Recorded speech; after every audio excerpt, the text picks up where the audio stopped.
what does the individual bridge do that is common, one-piece bridge where everything is common together? And yeah, what is the difference? And how does it make the guitar or bass a better sounding instrument?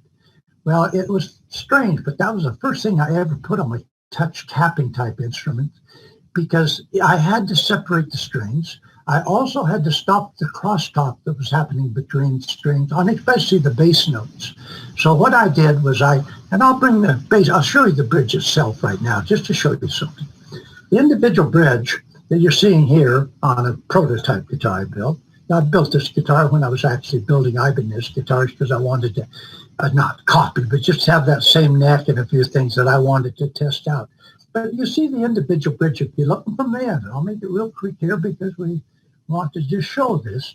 They separate completely from each other and they go clear through the body. This makes a big difference because when you put them all the way through, you get the real contact with the wood, and you also have more area to disperse that crosstalk and get that string to be an individual item.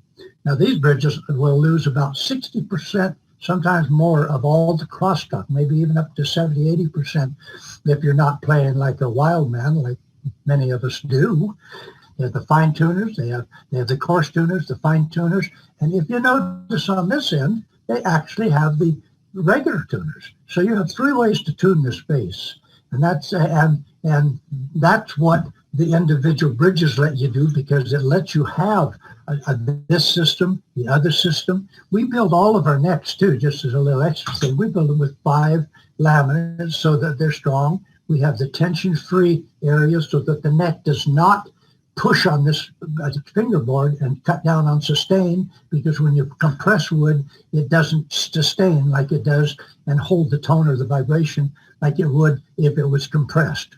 So we put a tension-free neck, which is adjustable and takes all that off. Enough of that. The individual bridges have always proven to me over the years to be the only way I can play a double neck guitar or a touch guitar or just the bridges themselves. I sell those to customers because they say to me, God, I get this, my bridge just doesn't produce a clean sound. And the minute they put this on their guitar, the end of bridges, they write back to me and say, wow. In fact, we have comments on Bunker Guitars. We have a page, and many of those comments are on the clarity of what those bridges actually do for our guitars. So to answer your question about the fact of whether they how they improve a guitar sound. They improve it because they make the string quicker to react.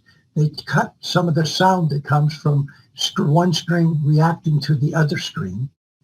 And so basically, overall, they just give you more tone and sustain and a better sound on your guitar.